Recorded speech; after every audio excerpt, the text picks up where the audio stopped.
Donc après ces quelques images, je me retrouve devant la porte d'entrée qui, si je peux dire, sert d'entrée pour le local administratif qui est juste devant moi. Donc je vais vous permettre de voir ces images et par la suite nous irons sur la colline qui se trouve juste en face.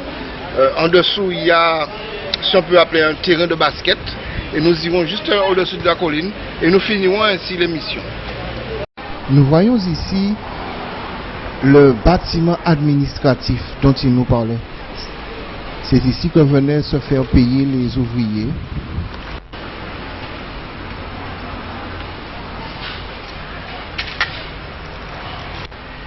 Tout en face, nous avons un terrain de basket.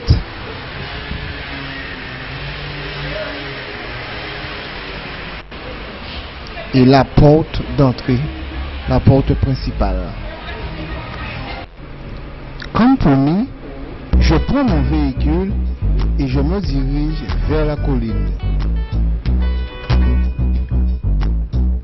C'est un chemin caouteux, rempli de flaques d'eau,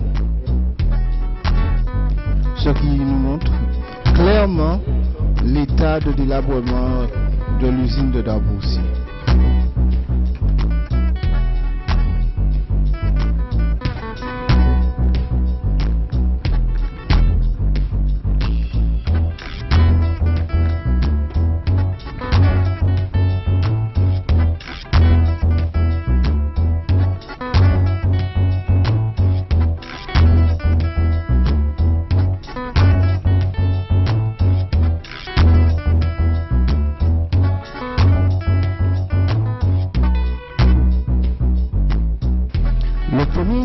Que je rencontre, c'est le gué.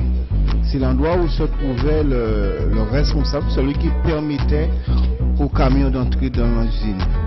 Juste derrière, nous avons des murs et là, nous avons l'entrée des camions. Donc, je vais vers le petit sentier qui est juste devant nous. En suivant ce sentier, je me retrouve dans un univers très boisé, rempli aussi de ruines, de diverses maisons qui ont existé, un chemin de béton et de pierre. J'avance doucement dans un univers mystérieux.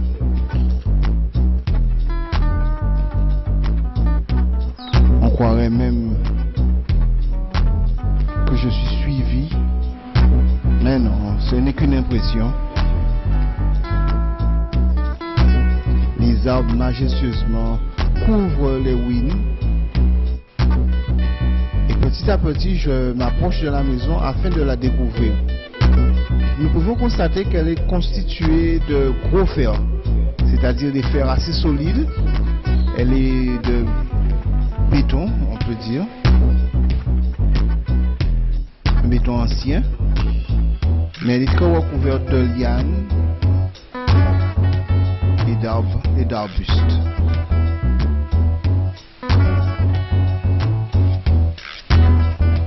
Cela nous laisse à imaginer l'ambiance du temps. Comment vivaient les gens en ce temps-là? Dans quel univers vivaient-ils? Les années 50. Nous voyons que la végétation a pris le dessus, tandis qu'il y a même plus de 3.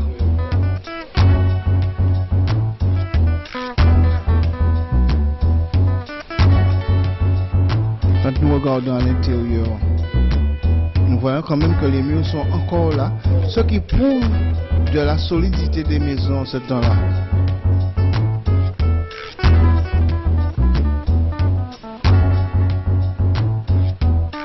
Plafond.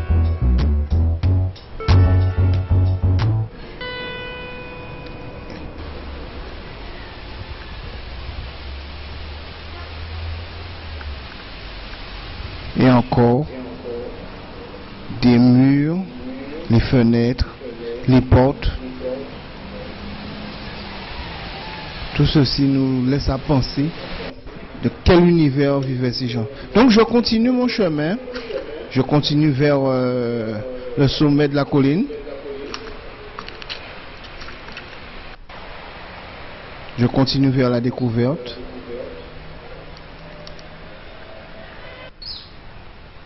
Ici, nous avons un petit, une petite maison d'une dizaine quand même de mètres de long. Elle n'est pas très très large, elle faisait environ de 3 mètres, 3 mètres 50. Et je prends de l'autre côté. Donc de ce côté, on a un peu l'impression de voir un hangar. Il est divisé en 3 parties. Donc nous avons l'arrière. Donc nous avons le côté. Donc je continue, je me retrouve juste en face d'un cylindre. Bon, qui peut mesurer aux environs 2 mètres, 1 mètre 50. Donc c'est un fer très très résistant, les fers de l'époque.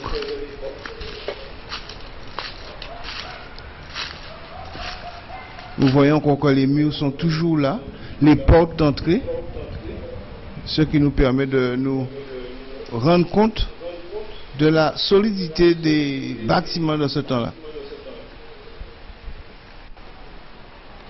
Donc je vous laisse admirer.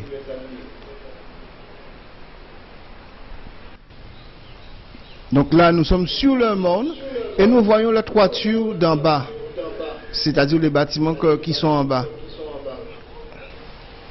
Voilà, nous l'avons sous les yeux.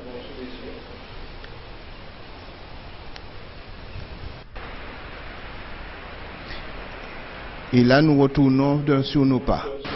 Eh bien oui, j'espère que vous avez apprécié ce petit moment que nous avons passé ensemble. Cela nous a permis déjà de découvrir les ruines d'Arboussier. Vous savez, d'Arboussier, comme je vous le disais au début, ce fut un des points glorieux de la Guadeloupe, qui se trouve justement à Pointe-à-Pitre. C'est une usine qui est on peut dire, qui a été abandonnée, vu que le système de la canne a changé. Nous avons pu aussi avoir, si je peux dire, un témoignage venant d'un témoin oculaire qui était là à ce moment-là. Il nous a permis de comprendre et nous a donné aussi le nom de certaines personnes. Donc nous avons pu voir pas mal de choses. J'espère que vous avez apprécié. Je vous dis à la prochaine.